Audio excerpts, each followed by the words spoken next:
नमस्कार दोस्तों, स्वागत है आप सभी का मेरे चैनल संस्कृति से समाधान तक पर। दोस्तों, हमारे 5 दिवसीय त्योहार का शुभारंभ हो चुका है। इस पावन समय में सबसे पहला पर्व आता है धनतेरस, उसके बाद छोटी दिवाली, फिर दीपावली, फिर गोवर्धन पूजा और आखिर में भाई दूज। इन सभी पर्वों की अपनी विशेष महिमा और पूजन विधि है। आज मैं इस वीडियो में बात करूंगी धनतेरस की पूजा और उसके महत्व के बारे में।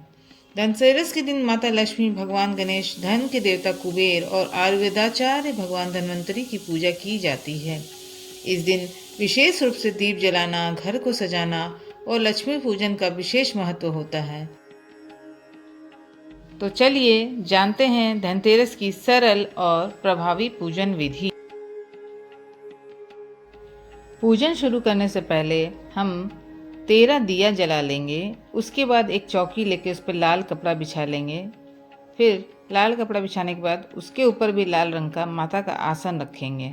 अब इस आसन पे हम थोड़ा सा चावल डालेंगे और चौक पूरना कहते हैं उसको। इसके बाद इस पर भगवान गणेश जी की मूर्ति तथा उनके दाहिने हाथ की तरफ माँ लक्ष्मी माता की मूर्ति को हम विराजमान करेंगे। यहाँ पे मैंने चांदी की मूर्ति ली है। अगर आपके पास चांदी की मूर्ति नहीं है तो आप इसकी जगह मिट्टी की मूर्ति या तस्वीर को भी ले सकते हैं। इसके बाद हम स्वास्तिक बना लेंगे चावल के साथ। स्वास्तिक बनाने के बाद हम 2 जगह और चावल रखेंगे जहाँ पर हम भगवान कुबेर एवं भगवान धन्वंतरी को सुपारी में कलाव बांधकर प्रतीकात्मक रूप में रखेंगे और इनकी भी पूजा करेंगे। इसके बाद हम अनाज से भरा लोटा माता जी के पास रखेंगे। फिर माँ लक्ष्मी को आकर्षित करने के लिए चांदी या सोने का सामान भी वहाँ पे रखना है। आप एक कटोरा ले और इसमें कुछ चांदी और सोने का सामान लेकर इसमें थोड़ा कमलगट्टा, कौड़ी इत्यादि भरकर माता जी के पास रख दीजिए। मैंने यहाँ पे चांदी के कटोरे में कुछ चांदी के ही सिक्के लिए हैं और कमलगट्टा लिया है। मेरे पास कौड़ी नहीं थी इसलिए मैंने कौड़ी नहीं लिया। आप चाहें तो 5-10 रुपए के सिक्के या नोट भी रख सकते हैं। इसके बाद हम एक पात्र में माँ लक्ष्मी का प्रिय खील और बतासा भी भरकर रख देंगे।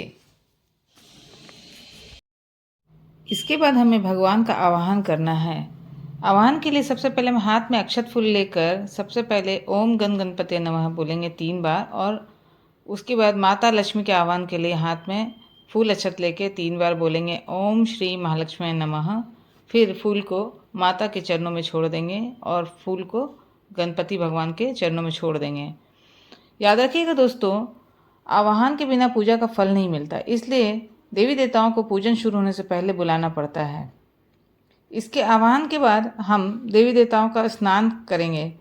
जल में गंगा जल डालकर बारी बारी से सबको हम स्नान कराते जाएंगे। सबसे पहले गणेश जी को, फिर माता लक्ष्मी को, फिर कुबेर जी को और धन्वंतरी भगवान सबको हम स्नान कराते जाएंगे। इसके बाद हम माता रानी को वस्त्र चढ़ाएंगे। वस्त्र नहीं हो तो आप कलावा या मोली भी सभी देवताओं को अर्पित कर सकते हैं। इसके बाद बारी बारी से हल्दी, कुमकुम, चंदन हम सभी देवी देवताओं को अर्पित करते चलेंगे। सबसे पहले हल्दी लगाना है, उसके बाद कुमकुम लगाना है, उसके बाद हम सिंदूर अर्पित करेंगे। इसके बाद हम पुष्प ले लेंगे। सबसे पहले गणेश भगवान को पीला फूल चढ़ाएंगे। माता लक्ष्मी को लाल पुष्प अत्यंत प्रिय है, इसलिए उनको हम लोग लाल पुष्प चढ़ाते हैं। इस प्रकार सभी देवी देवता को बारी बारी से हम पुष्प अर्पित कर देंगे। पुष्प अर्पित करने के बाद हम माला पहना देंगे। फूल माला के बाद हम भगवान गणेश को जनेऊ अर्पित करेंगे। जनेऊ अर्पित करने के बाद हम सभी देवी देवतागण को अक्षत अर्पित करेंगे। फिर इसके बाद हम सभी देवी देवतागण को धूप और अगरबत्ती दिखाएंगे। सबसे पहले धूप जला के वहाँ पे रखेंगे। इसके बाद हम सभी देवताओं को, सभी भगवान को हम अगरबत्ती इस तरीके से दिखाएंगे।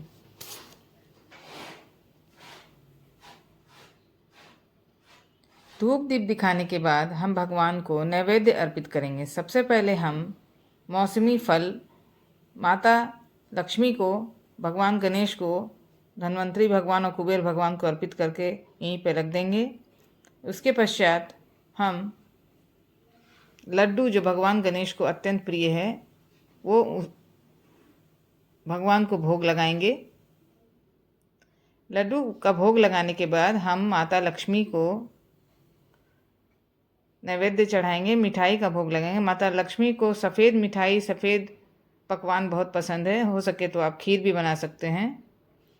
इसे भी हम यहाँ पे रख देंगे।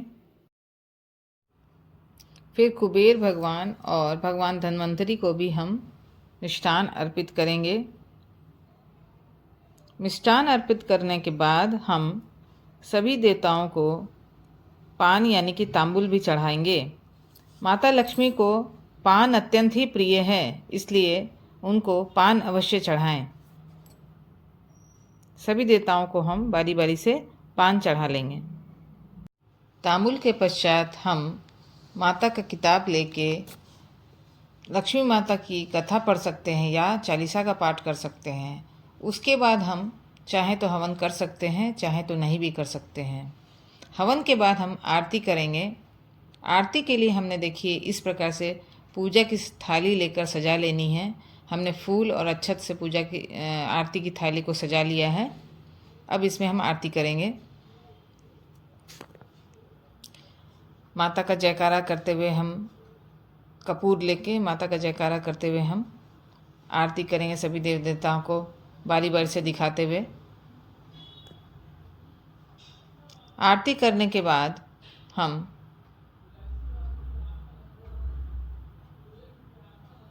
मनोकामना मांगेंगे, भगवान के सामने अपनी मन की इच्छाओं को रखेंगे और भगवान से कहेंगे, हे भगवान, मैंने जो पूजन किया है उसका मुझे फल दीजिए। मेरे परिवार पे अपना कल्याण, मेरे परिवार पे अपना आशीर्वाद दीजिए और हम सबका कल्याण कीजिए।